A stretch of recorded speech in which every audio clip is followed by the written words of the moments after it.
ओम नमः शिवाय। सनातन ज्योति चैनल पर आप सभी शिव भक्तों का हार्दिक स्वागत है। यहाँ आपको धर्म, भक्ति, रहस्य और दिव्य कथाओं की पवित्र ज्योति प्राप्त होती है। यदि आप भी महादेव के सच्चे भक्त हैं तो इस वीडियो को लाइक जरूर करें, हमारे चैनल सनातन ज्योति को सब्सक्राइब करें और इस पावन कथा को अधिक से अधिक भक्तों तक शेयर करें। कमेंट में अवश्य लिखें हर हर महादेव। चलिए अब प्रवेश करते हैं आज की अद्भुत, रहस्यमयी और चमत्कारिक भोलेनाथ की महाकथा में।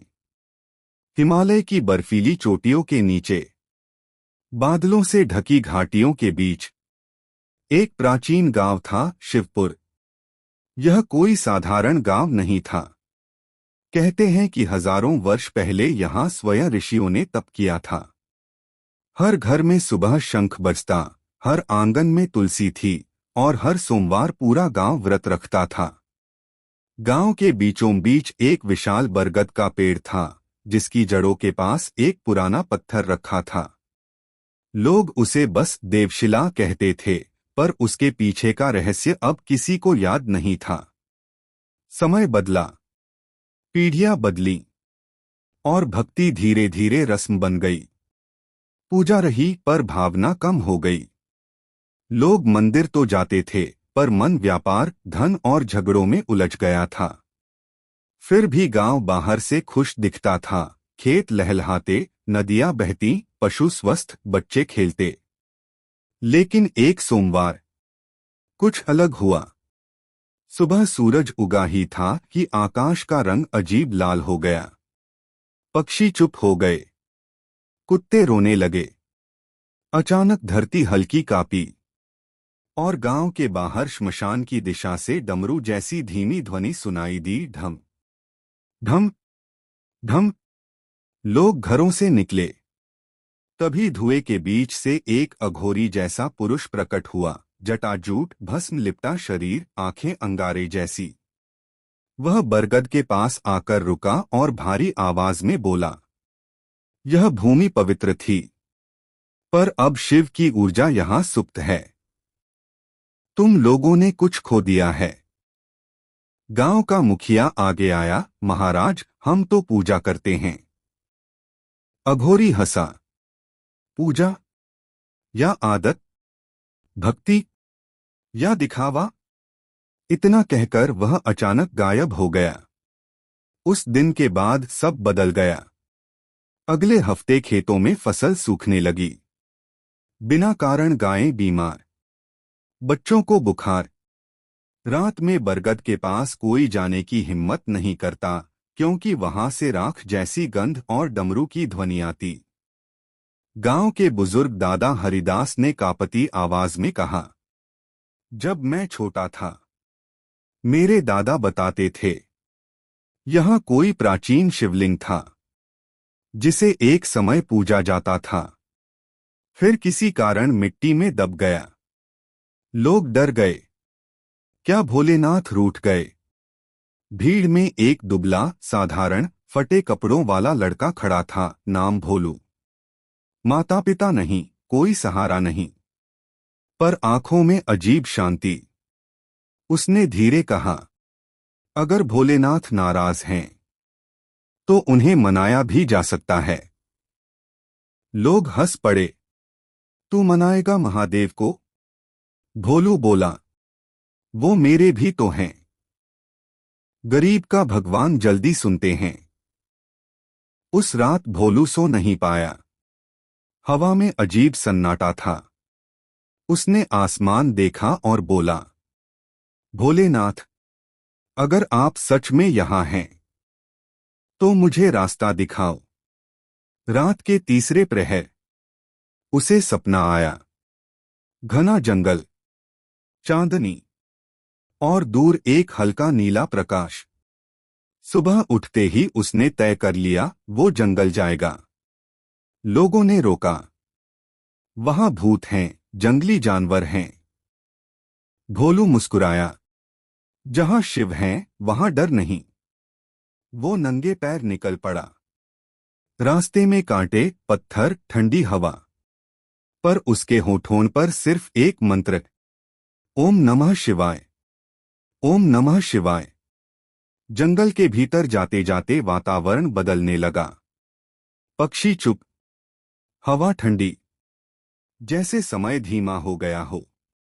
अचानक उसे वही नीली रोशनी दिखी, ठीक वैसी जैसी सपने में। वहां जमीन थोड़ी धंसी हुई थी। मिट्टी के बीच से एक चिकनी गोल पत्थर की सतह झलक रही थी। उसके पास अजीब शांति थी, जैसे वहां धड़कन हो। भोलू पास गया। उसके शरीर में सिहरन दौड़ी, आंखें भर आईं। वो घुटनों के बल बैठ गया। क्या आप वही हो? उसने पास की झाड़ी से पत्तों में पानी लाकर उस पत्थर पर डाला। जैसे ही जल गिरा, उसके कानों में डमरू की हल्की ध्वनि आई।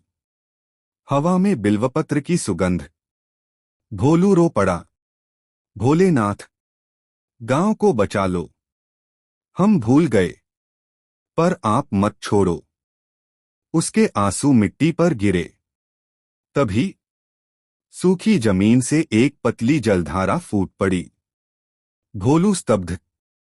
वो समझ गया, यह साधारण पत्थर नहीं, यह दबा हुआ प्राचीन शिवलिंग था। वो दौड़ता हुआ गांव लौटा। मिल गए, भोलेनाथ मिल गए। लोग पहले नहीं माने, पर जब सब जंगल पहुंचे, वहां सच में जल बह रहा था। जहां पहले सूखी धरती थी। बुजुर्ग हरिदास रो पड़े, हमने उन्हें भुला दिया, फिर भी उन्होंने हमें नहीं छोड़ा। भोलू शिवलिंग से लिपट गया। कुछ ही पलों में बच्चे का शरीर कांपना बंद हुआ। उसकी सांस सामान्य होने लगी। उसने आंखें खोलीं और धीरे से बोला, माँ, मुझे प्यास लगी है। माँ चीख पड़ी, चमत्कार, मेरा बच्चा ठीक हो गया। लोग दंग रह गए। किसी ने ऐसा दृश्य कभी नहीं देखा था। हरिदास जमीन पर दंडवत लेट गए। देव जाग गए, देव जाग गए। भीड़ में हर हर महादेव की ध्वनि गूंज उठी। लेकिन उसी क्षण आकाश में बादल घिर आए। सूरज छिप गया। गर्जना हुई। लोग घबराए। ये क्या संकेत है? भोलू ने ऊपर देखा। उसकी आंखों में भय नहीं था। उसने धीमे कहा, जब देव जागते हैं तो पहले परीक्षा होती है। तभी गांव की दिशा से एक आदमी भागता हुआ आया। मुखिया जी, कुआं सूख गया। जो आखिरी पानी था वो भी खत्म। लोग घबरा गए। तो ये जल यहां क्यों निकला? गांव में क्यों नहीं? भोलू बोला, भोलेनाथ ने स्रोत दिखाया है, पर विश्वास पूरा होना बाकी है। गांव के कुछ लोग बोले, पहले इस शिवलिंग को साफ करो, पूजा करो। और सबने मिलकर मिट्टी हटानी शुरू की। धीरे धीरे पूरा शिवलिंग प्रकट होने लगा, चिकना, काला, चमकदार, जैसे वर्षों से किसी ने छुआ ही न हो। जैसे ही अंतिम मिट्टी हटाई गई, धरती हल्की कांपी। और उसी पल गांव की दिशा से एक बच्चा दौड़ता हुआ आया। कुएं में पानी भरने लगा, अपने आप। कोई बारिश नहीं हुई। लोग स्तब्ध। एक तरफ यहां जल फूटा, दूसरी तरफ सूखा कुआं भरने लगा। गांव की औरतें रोने लगीं। भोलेनाथ लौट आए, उन्होंने हमें माफ कर दिया। भोलू शांत खड़ा था। उसने बस शिवलिंग को देखा। उसके मन में एक ही भाव था, ये तो शुरुआत है। तभी अचानक उसे वही डमरू की ध्वनि सुनाई दी, पर इस बार बहुत स्पष्ट। धम धम।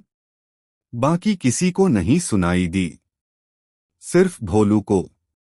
और उसके भीतर एक आवाज गूंजी, भक्ति ने द्वार खोला है, पर एक ऋण अभी बाकी है। भोलू समझ गया अभी और रहस्य खुलने बाकी हैं। उसने गांव वालों से कहा, आज से हर सुबह यहां दीप जलेगा, हर सोमवार अभिषेक होगा, ये स्थान फिर से जीवित होगा। लोगों ने एक साथ हाथ उठाए। हम वचन देते हैं। आसमान साफ होने लगा। बादल हटे। सूर्य की किरण सीधे शिवलिंग पर पड़ी और वह स्वर्ण जैसा चमक उठा। वातावरण में ऐसी शांति थी जैसे स्वयं कैलाश की छाया उतर आई हो। पर दूर जंगल की गहराई में किसी ने यह सब देखा। एक छाया, स्थिर, मौन, और वह बोली, शिव जाग गए, अब कर्म भी जागेंगे। शिवलिंग की पुनः जागृति के बाद शिवपुर का वातावरण बदल चुका था। जहां पहले भय था वहां अब श्रद्धा थी। जहां सूखा था वहां जल बह रहा था। हर सुबह लोग जंगल वाले उस पवित्र स्थान पर जाते, दीप जलाते, जल चढ़ाते, ओम नमः शिवाय का जाप करते।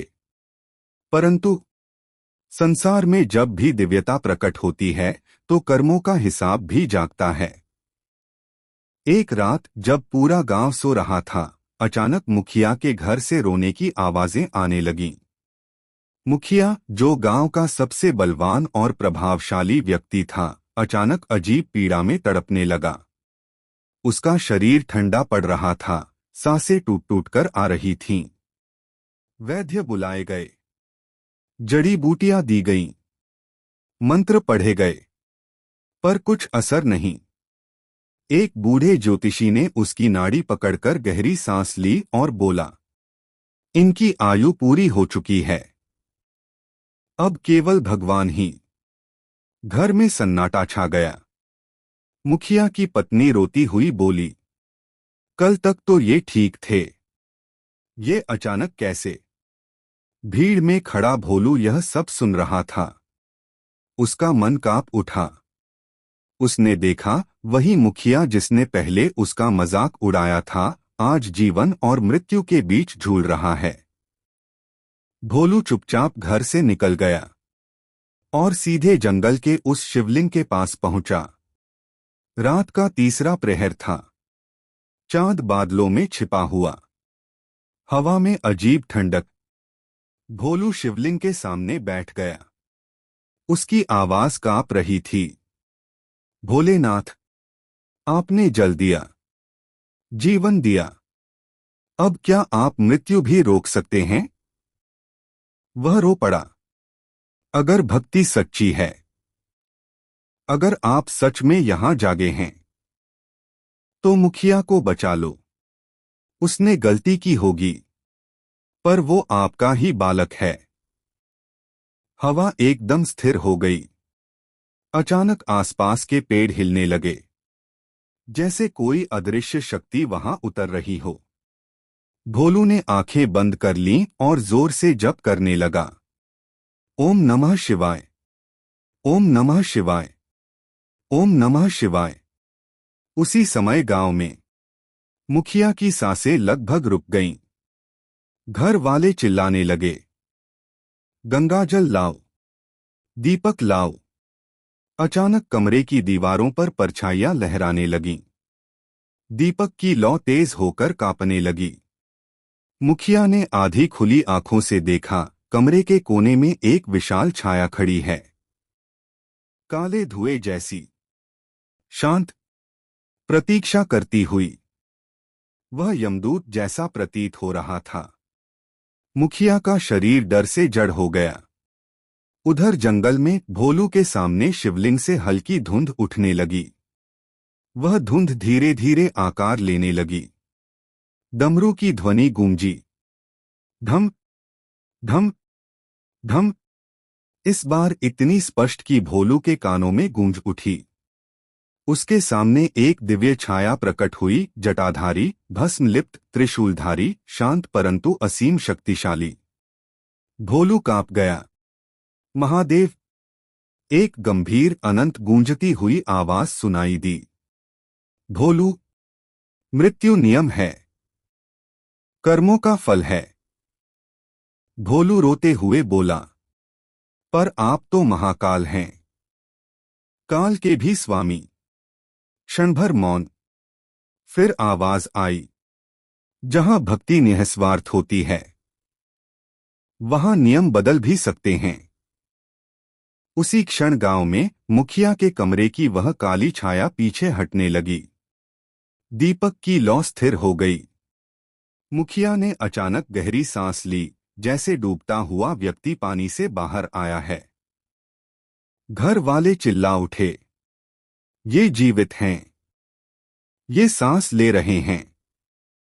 सुबह होते ही खबर पूरे गांव में फैल गई। मुखिया मृत्यु के मुंह से लौट आए। लोग भागते हुए जंगल पहुंचे।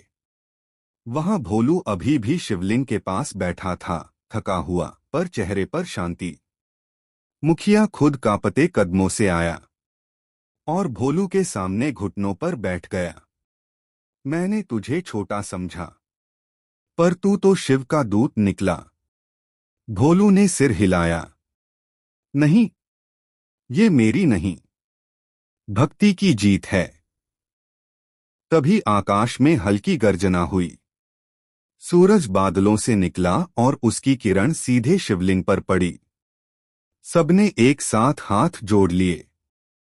हरिदास बोले, आज हमने देख लिया, शिव सिर्फ देव नहीं, वे महाकाल हैं, समय के स्वामी। पर उसी पल भोलू के मन में वह आवाज फिर गूंजी, एक जीवन बचा, पर एक सत्य अभी छिपा है। भोलू ने शिवलिंग की ओर देखा। उसे लगा यह चमत्कार किसी बड़े रहस्य की भूमिका है। गांव खुश था, पर शिव की लीला अभी पूरी नहीं हुई थी। दूर आकाश में एक काला बादल क्षण भर रुका और फिर अदृश्य हो गया, जैसे कोई अदृश्य शक्ति देख रही हो, प्रतीक्षा कर रही हो। मुखिया मृत्यु के द्वार से लौट आया था। गांव में खुशी थी, श्रद्धा थी, पूजा थी, पर भोलू के मन में शांति नहीं थी। उसे बार बार वही अदृश्य आवाज याद आ रही थी, एक सत्य अभी छिपा है। उस रात भोलू शिवलिंग के पास ही सो गया। दीपक जल रहा था, हवा स्थिर थी, जंगल जैसे किसी प्रतीक्षा में था। रात के मध्य उसे लगा जैसे किसी ने उसका नाम पुकारा, भोलू। उसने आंखें खोली। सामने हल्की चांदनी में एक प्रकाश मंडल दिखाई दिया। उस प्रकाश से एक वृद्ध ऋषि का स्वरूप प्रकट हुआ, जटाधारी, तेजस्वी, शांत। भोलू घुटनों के बल बैठ गया। आप कौन? वृद्ध बोले, मैं इस भूमि का पुरातन तपस्वी हूं, जिसने कभी यहां तप किया था और जिसने वह घटना देखी थी जिससे यह श्राप जुड़ा है। भोलू की सांस रुक गई। तो ये श्राप सच में है? ऋषि बोले, हाँ, पर वह शिव का क्रोध नहीं, मनुष्य के कर्मों का फल है। हवा भारी हो गई। दीपक की लौ सीधी खड़ी हो गई। ऋषि ने कहना शुरू किया, सैकड़ों वर्ष पहले शिवपुर धनवान था। यहां एक भव्य शिव मंदिर था। उस शिवलिंग की पूजा से वर्षा समय पर होती, रोग मिटते, पशु फलते। पर एक समय ऐसा आया जब गांव के कुछ धनी लोगों के मन में लालच आया। उन्होंने सोचा, मंदिर में जो स्वर्ण आभूषण, दान, रत्न जमा हैं, उन्हें बांट लिया जाए। भगवान को क्या जरूरत, उन्होंने यही कहा। भोलू की आंखें भर आईं। रात के अंधेरे में ऋषि बोले, उन्होंने मंदिर तोड़ा, शिवलिंग को गिराया और धन लूट लिया। एक पुजारी ने रोकर रोका, तो उसे भी चुप करा दिया गया। जंगल में हवा तेज चलने लगी। उसी क्षण ऋषि की आवाज भारी हो गई, आकाश में गर्जना हुई। मंदिर की अग्नि बुझ गई और उस भूमि की ऊर्जा सुप्त हो गई। शिव ने श्राप नहीं दिया, पर दिव्य संरक्षण हट गया। भोलू ने कांपते हुए पूछा। तो जो पीड़ा हम झेल रहे थे वह उसी अधर्म का फल था, ऋषि बोले। पीढ़ियां बदल गईं पर कर्म का लेखा शेष रहा। भोलू रो पड़ा। अब क्या उपाय है? ऋषि बोले, सत्य स्वीकार, पश्चाताप और शिव का पुनः सम्मान। इतना कहकर प्रकाश धीरे धीरे विलीन हो गया। सुबह भोलू ने पूरे गांव को बुलाया। बरगद के नीचे सभा लगी। उसने सब बताया। पहले सन्नाटा रहा।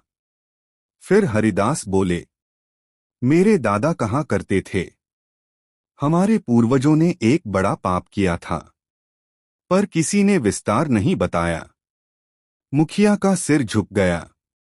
हमारे ही खून ने ये किया और हम पीढ़ियों तक फल भोगते रहे। औरतें रोने लगीं। पुरुषों ने सिर पकड़ लिया। भोलू बोला, दोष हमारे पूर्वजों का था, पर प्रायश्चित हमारा होगा। गांव ने निश्चय किया, नया मंदिर बनेगा, रुद्राभिषेक होगा, चोरी किया धन जितना संभव हो दान में लौटाया जाएगा। हर सोमवार सामूहिक पूजा होगी। मंदिर निर्माण शुरू हुआ। पत्थर लाए गए। महिलाएं भजन गाती। बच्चे फूल लाते। जैसे जैसे मंदिर उठता गया, गांव का वातावरण बदलता गया। हवा हल्की लगने लगी। पशु स्वस्थ होने लगे। एक दिन जब शिवलिंग को नए गर्भगृह में स्थापित किया जा रहा था, अचानक तेज प्रकाश फैल गया। कुछ क्षणों के लिए सबने महसूस किया जैसे पूरा आकाश नीला हो गया हो। हरिदास फूटकर रो पड़े। उन्होंने हमें माफ कर दिया। पर उसी समय भोलू के कानों में फिर वही ध्वनि आई, ढम ढम ढम, और उसके भीतर वही स्वर, प्रायश्चित प्रारंभ हुआ है, पूर्णता अभी शेष है।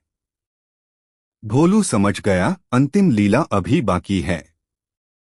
मंदिर बन गया था। पूजा आरंभ हो गई थी। पर शिव की कथा अभी चरम पर पहुंचना बाकी थी। दूर कैलाश की दिशा में बादलों के पीछे हल्की ज्योति चमकी, जैसे स्वयं महादेव अंतिम वरदान देने की तैयारी कर रहे हों। नया मंदिर बन चुका था। पत्थरों की दीवारों से अभी भी ताजा गंध आती थी। गर्भगृह में वही प्राचीन शिवलिंग स्थापित था, अब पूर्ण रूप से प्रकट, स्वच्छ, तेजस्वी। गांव का हर व्यक्ति बदल चुका था। पहले जहां अहंकार था, अब विनम्रता थी। पहले जहां केवल मांग थी, अब धन्यवाद था। सोमवार की भोर थी। पूरा गांव उपवास में। महिलाएं कलश लेकर आईं। बच्चे फूलों की टोकरी लिए। पुरुष वेद मंत्रों के साथ खड़े। भोलू सबसे पीछे खड़ा था। उसके चेहरे पर वही शांति, वही समर्पण। रुद्राभिषेक शुरू हुआ। जल, दूध, दही, घी, शहद, गंगाजल। जैसे जैसे मंत्र गूंजते गए, वातावरण भारी नहीं, हल्का होने लगा। हवा में बिल्वपत्र और धूप की सुगंध घुल गई। अचानक आकाश में बादल घिर आए। पर इस बार भय नहीं था। डमरू की ध्वनि गूंजी, ढम ढम ढम। सबने एक दूसरे की ओर देखा। मंदिर के ऊपर प्रकाश का एक स्तंभ उतरा, सीधा गर्भगृह पर। कुछ क्षणों के लिए सबकी आंखें चौंधिया गईं। जब प्रकाश हल्का हुआ, सबने देखा शिवलिंग के पीछे दो दिव्य आभामंडल, एक शांत जटाधारी चंद्रधारी, दूसरा करुणामयी मातृमूर्ति, शिव और पार्वती का प्रकाश स्वरूप। कोई स्पष्ट शरीर नहीं, पर दिव्य उपस्थिति इतनी प्रबल कि सब भूमि पर गिर पड़े। भोलू का पता हुआ बोला, भोलेनाथ। एक गहरी, अनंत, करुणामयी ध्वनि गूंजी। भक्ति ने हमें बुलाया, पश्चाताप ने मार्ग बनाया, और सत्य ने द्वार खोला। गांव वालों के मन में जो भी अपराध बोध था, वह आंसुओं के साथ बह गया। मुखिया रोते हुए बोला, हमें क्षमा करें। स्वर आया, दंड नहीं। जागरण था। मंदिर के बाहर अचानक वर्षा शुरू हुई, पर यह सामान्य वर्षा नहीं थी। बूंदें ठंडी सुगंधित जैसे गंगाजल। सूखे पेड़ हरे हो उठे। पक्षी चहचहाने लगे। भोलू के सामने प्रकाश और प्रबल हुआ। स्वर बोला, बालक, तूने बिना स्वार्थ पुकारा, बिना भय विश्वास रखा। भोलू बोला, मैं तो बस आपका नाम लेता था, इसीलिए तू हमारा है। स्वर गूंजा, आज से यह भूमि फिर पवित्र होगी। यहाँ आने वाला हर भक्त शांति पाएगा और तेरा नाम इस कथा के साथ जीवित रहेगा, भक्ति के प्रतीक रूप में। भोलू की आंखों से आंसू बहने लगे। प्रकाश धीरे धीरे ऊपर उठने लगा। जाने से पहले अंतिम वचन गूंजा, जब भी भक्ति सच्ची होगी, हम उपस्थित होंगे। डमरू की अंतिम ध्वनि हुई, धम धम धम, और आकाश साफ हो गया। मंदिर में गहरी शांति छा गई। लोग उठे, किसी के चेहरे पर भय नहीं था, केवल आनंद। हरिदास बोले, आज हमने देखा, शिव केवल पर्वतों पर नहीं, सच्चे हृदय में वास करते हैं। उस दिन के बाद शिवपुर बदल गया। वर्षा समय पर होती, रोग कम हुए, झगड़े मिटे। मंदिर से हर सुबह एक ध्वनि उठती, ओम नमः शिवाय, और लोग कहते, यह वही स्थान है जहां महादेव स्वयं प्रकट हुए थे। भोलू, वह वही साधारण बालक रहा। मंदिर में दीप जलाता, जल चढ़ाता, पर जब भी कोई दुखी व्यक्ति आता और वहां शांति पाता, लोग कहते, यह शिवकृपा है। और उस भोलू की पुकार का फल। भक्तों, आज की इस पावन कथा में हमने केवल एक कहानी नहीं सुनी, हमने शिव तत्व को समझा। शिवपुर का श्राप हमें यह याद दिलाता है कि भगवान दंड देने नहीं आते, वे हमें जगाने आते हैं। जब मनुष्य अहंकार में भूल जाता है तो जीवन की घटनाएं उसे फिर सत्य की ओर मोड़ती हैं। इस कथा से 3 दिव्य संदेश मिलते हैं। पहला, सच्ची भक्ति क्या है?